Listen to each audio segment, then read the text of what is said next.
one's too many, 1,000's not enough. My problem was I had to take so many Quaaludes to get me to where I thought I needed to be. I have a disease of more. Absolutely.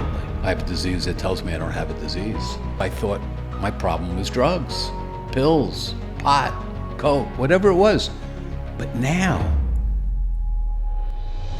it's alcohol. I switched addictions. So what led to your deciding that you had enough? Insanity. Insanity. Labeled a slow learner. I always felt a little bit Always felt different. like there was something wrong with me. Embarrassed. Wasn't ready to see I myself. can't go any Don't lower. sell yourself short. Uncovering all those feelings. Everything was lifted at that moment. This really wasn't about not drinking.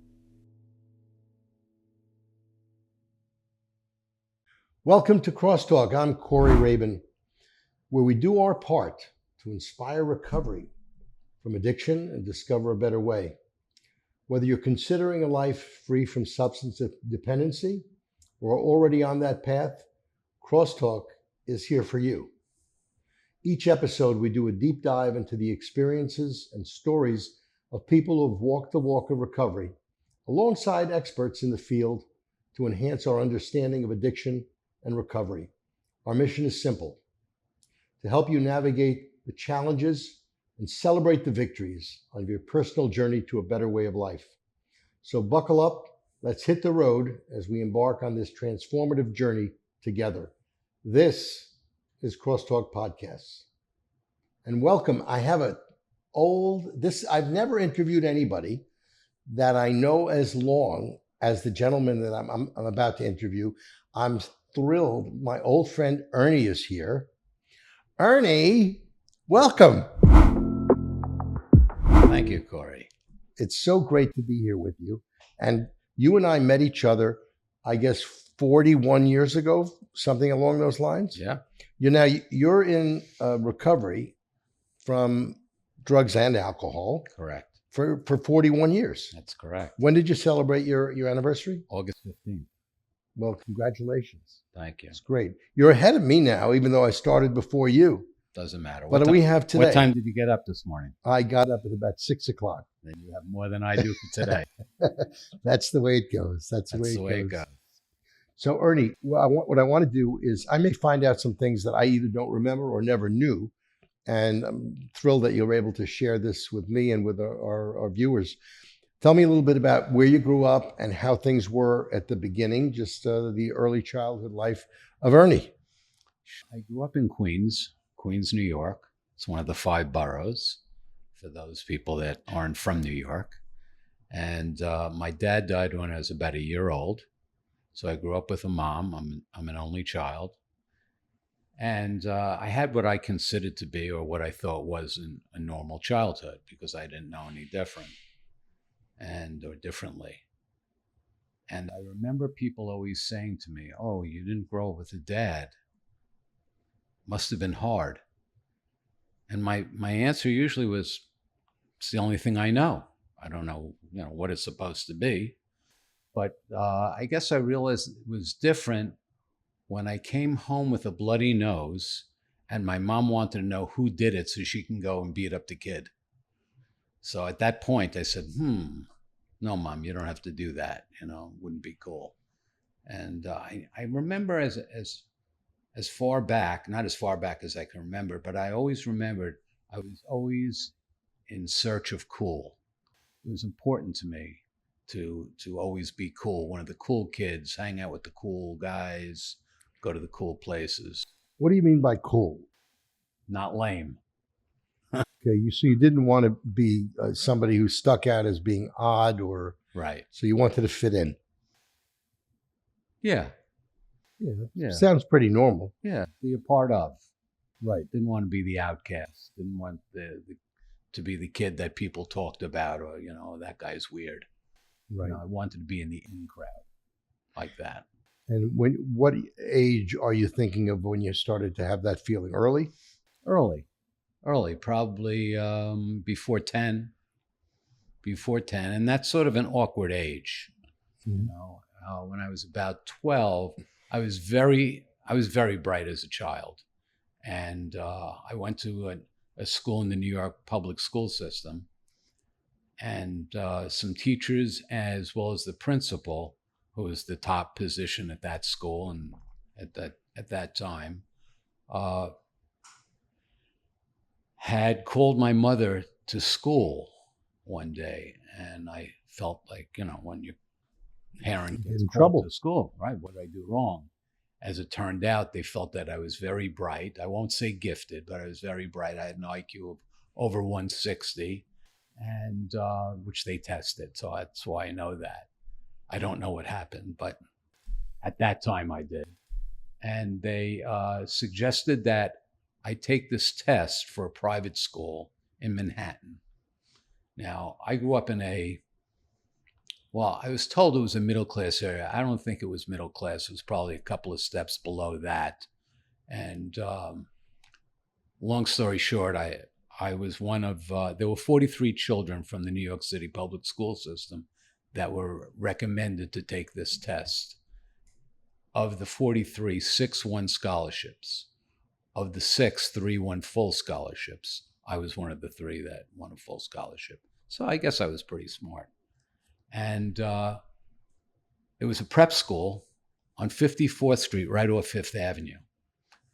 So the people that went to the school at the time were, well, who goes to prep schools?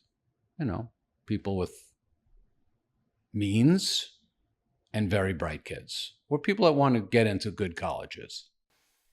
So my new friends, my new circle of friends, lived at 2 Fifth Avenue in the village. Yeah, right by the Arc, nice circular driveway, doorman building. My other friend, Suzanne, lived in a 21-room apartment on Central Park West. These are the people that I'm now hanging out with. When we would go out for lunch, right on the corner at those times of 54th and 5th, you had Gucci, Prada, Fendi. I don't think anybody where I grew up even knew what those things were, or who they are, or were, or what it represented. And not that it really matters, but you were in a different environment where you kind of didn't fit in? Well, no. Well, unfortunately for me, and I'll get to why I say it that way, I fit in very well, and I loved it all. I loved it all. So basically, to ease my way in, I did what they did. Because when you hang out with, when you're a teenager, when you hang out with people, you usually do what they do. And if you don't like what they do, you'll go to a different group where they do something else, and then you find your niche, so to speak. So what was your niche in those days? I found people that were, this is going to sound a little pretty. I found pretty people that dressed nicely and liked the things that I did. And maybe they smoked a little pot. If they did other things at that point, I don't think I knew. They maybe tried to find the easy way around things. They didn't study as hard as some of our other friends. But they were the cool people. They were the cool people. They were the cool people. They were the people that I wanted to be like. And they accepted me. How could you keep up with them, considering the fact that these people were living in these, New York City mansions, and you were a kid from Queens? Well, it's funny. When I don't remember exactly what age, but my mother told me this story. She said at some point, as a child, I had told my mother I thought that she kidnapped me from royalty. And I don't know where that came from, but obviously it must have been something that I was feeling at the time, because I never really fit in with the people in my neighborhood. I fit in with the people on Fifth Avenue. And so it started. You're pretty impressed with yourself, I guess. And I don't know if I was so impressed with myself, but at that time, I didn't feel, as I say, I felt more comfortable with those people than I did with people. I never felt comfortable in my neighborhood. I always felt like I was just different. Part of it had to do with me being brighter than most of my friends, maybe a lot brighter.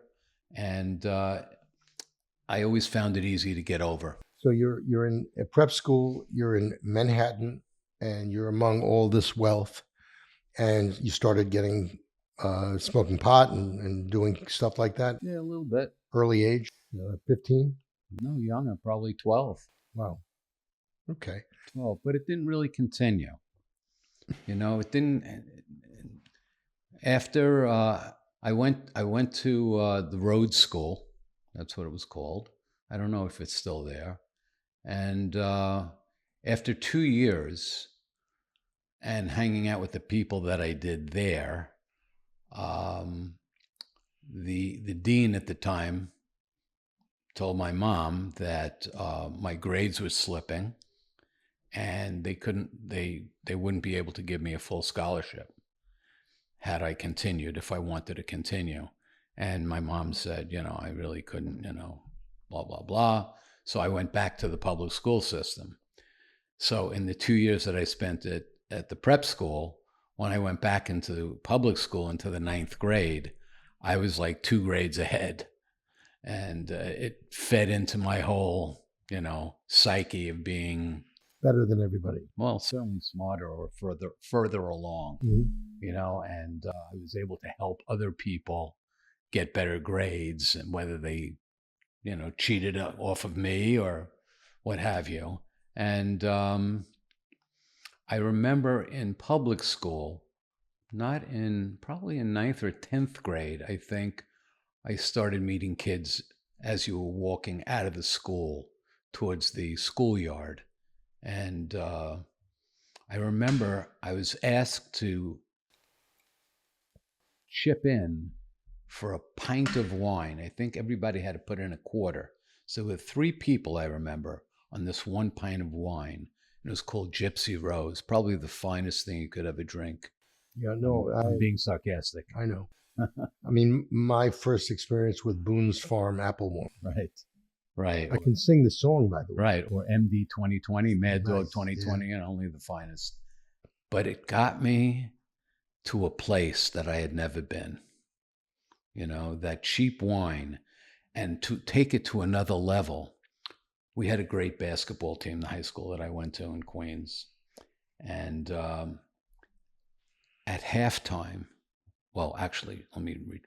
Before the game, we would take this pint of wine, which was neatly wrapped in a brown bag, and we'd go up to the 3rd floor boys' room and put it under the radiator. So at halftime, we would go up and drink it nice and warm. Wow.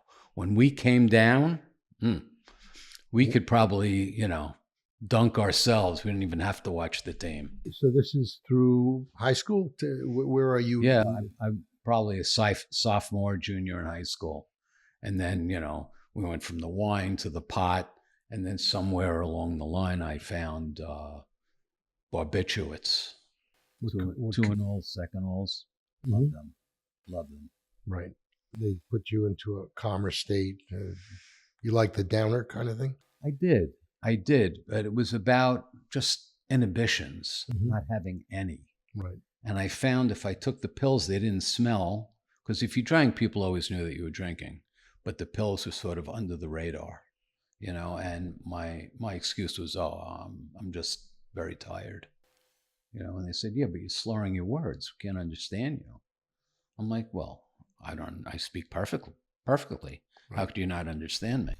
Their problem. I'm just tired. Their problem, not my problem. And that went on for years. So you go to college? I did. I was always great in math, so I went to Pace College for accounting. And then after school, when I wasn't in class, I was working at an accounting firm. And at that point already, I was trying to curtail what I used to do. And in the dorms, we would smoke pot and listen to I think it was the White Album, the Beatles album, and we would play it backwards. And the message was, Paul is dead. Yeah, I don't think it was the White Album, but no, maybe not. It was I Buried Paul. Yeah, I think it was in Buried Strawberry Paul. Fields. Right. Yeah. Right. That's right. So I graduated there with a 2-year degree in fashion buying and merchandising. And I I worked for a department store in Manhattan as an assistant buyer for about a year and a half. So that's 81. If I remember correctly, that's a year before you and I met at a 12-step meeting. Right. So what was going on with your alcohol and drug use in those days? Rampant. What were you doing? Tuinol, Seconal, or were you into Quaaludes? I think that's when Quaaludes came in. Tuinols and Secanols weren't in vogue. And the idea was you wouldn't get as sloppy. My problem was I had to take so many Quaaludes to get me to where I thought I needed to be. You know, with the pills, and again, the pills were because you couldn't smell it, you didn't see it, you know, and it was easy.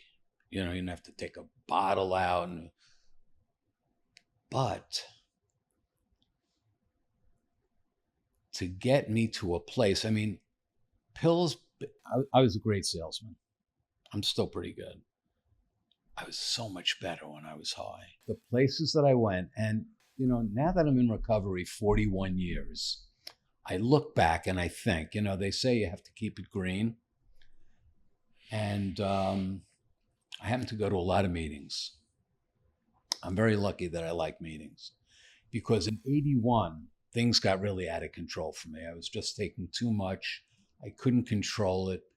And I was always trying to control things. I remember, it's funny, it just came to me. I had a friend in the 70s that used to say, he used to call me, I had lots of nicknames, but one of them was the human seesaw. Now, why was I the human seesaw? He said to me, you know, you're like a seesaw. He said, you take downs and then you take speeder ups to get you to hence the seesaw name. Never fazed me back then, but years later, I'd say, wow, you know, it's true.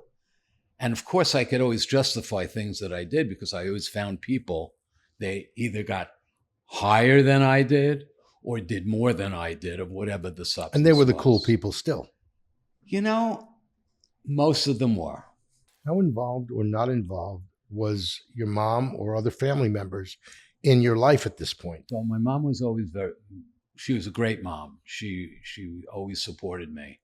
And when I went to my first meeting, which was around 1976, 1977, she actually went to, I think it was Pill-Anon, which was the Al-Anon version of Pill-Anon or PA, Pills Anonymous, which I don't think still exists today. And in 81, I went to a 5-day detox. But by that time, since I had already started to go to meetings, knowing that I had a problem, and that's, you know, very big that you have to admit that you have a problem and that our lives have become unmanageable. I knew I had a problem. And I thought I was going to meetings to learn how to drink and drug safely, like normal people, you know, because but I always thought that I had a chemical, not imbalance, just my makeup was different than yours. You know, if you needed one, I needed two. And now I know, what is it? If one's too many, 1,000's not enough. You know, so there are a lot of slogans in 12-step programs. I love them all. I have a disease of more. Absolutely. I have a disease that tells me I don't have a disease. So 81, you first get exposed to the 12-step meetings. No, 76. Okay. 81, I went to a detox for 5 days. And did you go to meetings right after that? I went to meetings while I was in there. Mm-hmm. When I got, because I had started going in 76, I had phone numbers. You know, I had meeting lists. I would go sporadically. I would go to meetings when I was stoned. I remember I always used to wear a suit and tie back in the day in the garment business. And I always prided myself on I had beautiful ties. And I would maybe drop a couple of pills before I'd go to the meeting, which I did every day. And I would get to the meeting. I would always sit in the back. And they always used to have like tea or coffee and Oreos and Malamars or something chocolate in the back. And I would have them and I'd drink the hot tea or hot coffee, which of course would kick in the pill to hit me faster.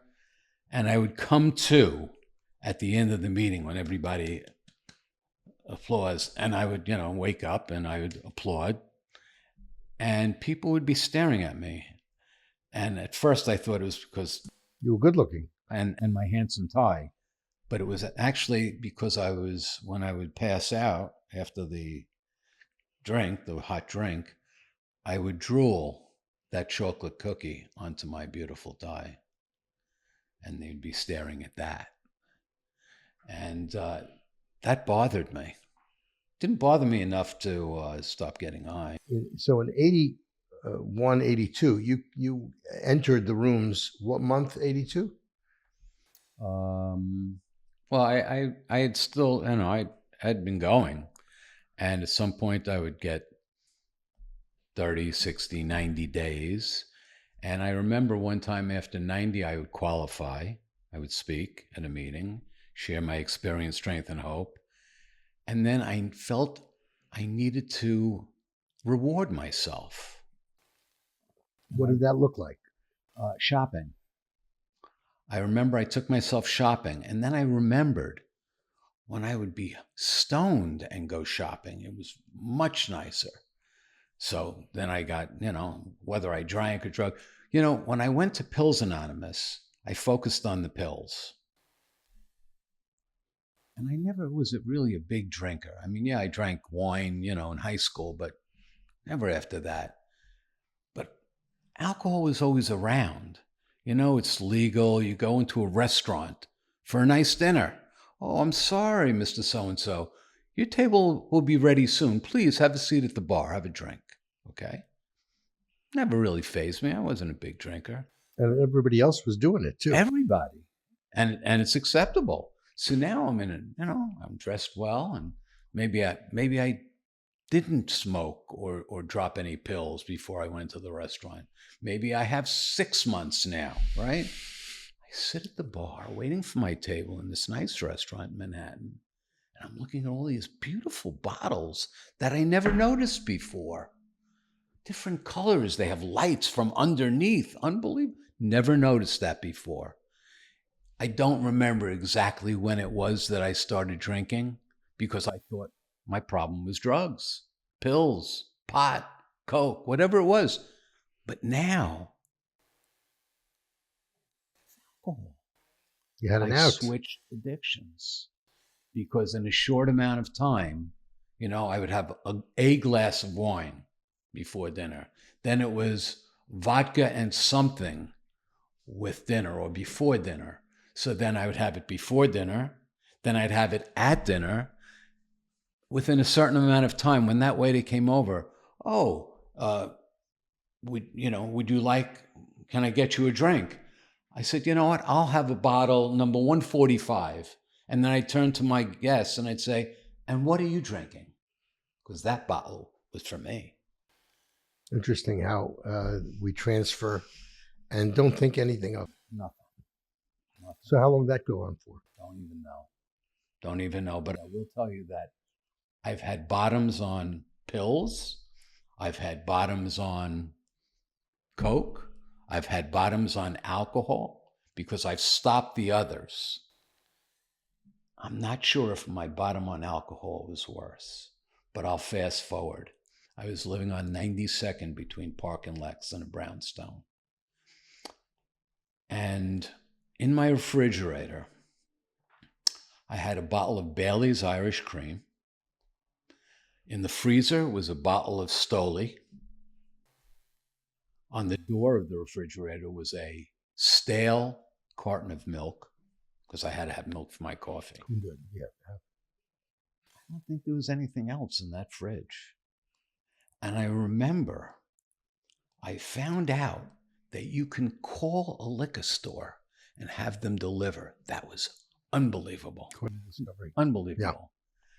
However, I must have had a couple of pills somewhere, and I took them and then wanted a drink. And when I called that liquor store, one of the most frustrating things in my life happened. He couldn't understand what I was ordering because I was slurring my words. And I was trying so hard to tell him what I needed. He couldn't make it out, and he hung up. And I called back, and he hung up, and I called back. Insanity. Insanity. My life is so different today. Was that a bottom? One of them?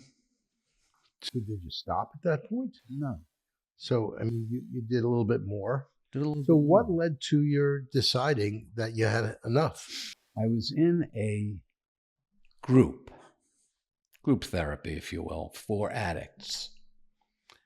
And I would get some time. I think I was in that group for over a year, but I'm not sure. It was a very gray period.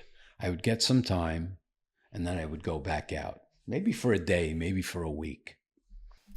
And one of the times that I went back out, I had I guess you'd call it a call girl, come to my apartment, because this way I didn't have to walk. I didn't really have to talk as long as I was paying. And she came, and I had pills in one hand and a bottle in the other. I swallowed the pills, swashed them down with whatever it was I was drinking at the time. And then a couple of days later, I went to my group. And one of the prerequisites for the group was that you had to be clean and sober. And we would go around the room and we'd say what we said. One of the other guys in the group, he said, "Ernie, you're lying."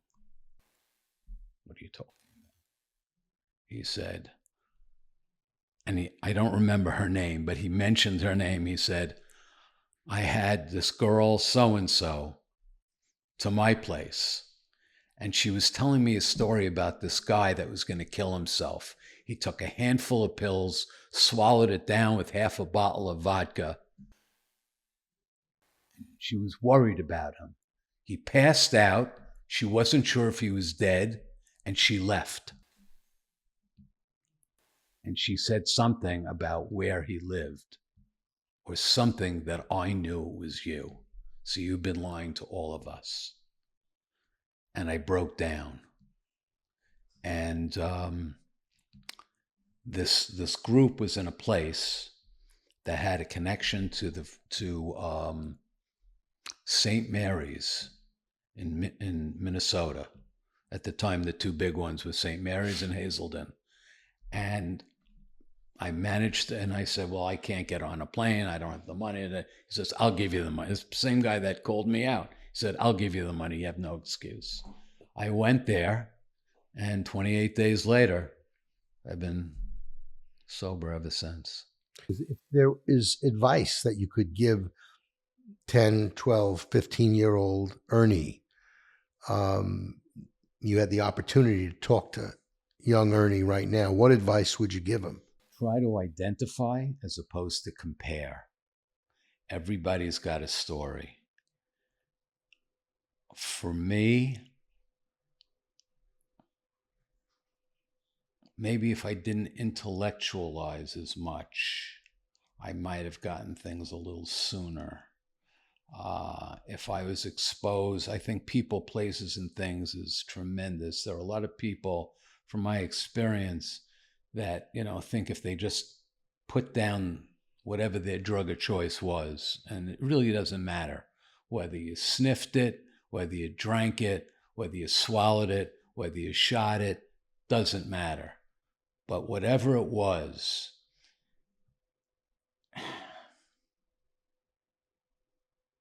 it doesn't matter. It doesn't even matter why, because there's always a reason.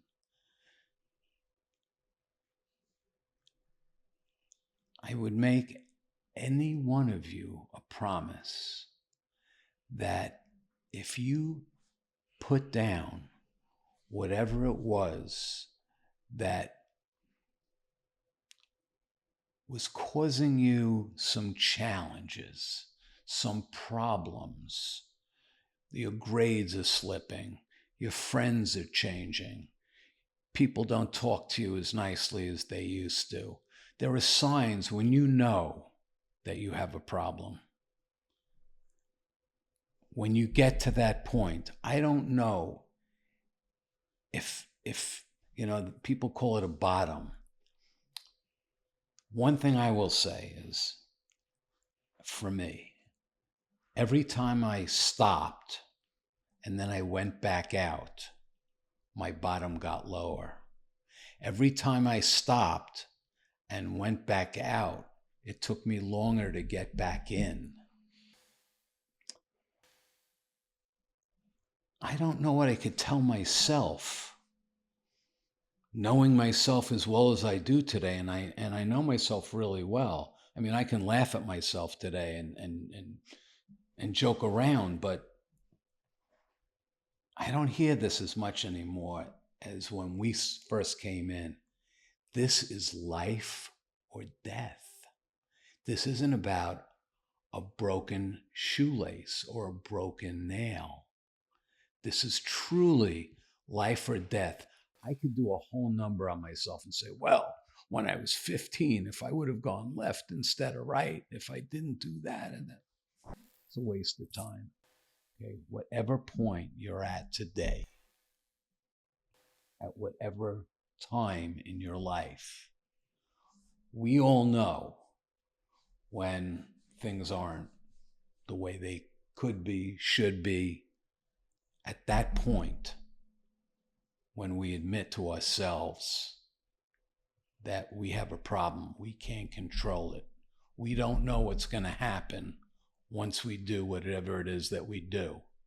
You know, like I would joke around and say, yeah, one time I did this, that, and the other thing, and I wound up in a cheap hotel in Cleveland with somebody that I wouldn't, We all have that point. And if you can realize that you're at that point, stop, ask for help. Thank you so much for being here. And I want to Thank tell you. the people who are looking at this mug and my Crosstalk, I love these. I just want to, yeah, we got these also. Absolutely. So thank you for watching. Thank you for listening. And we'll see you next time on Crosstalk Podcast.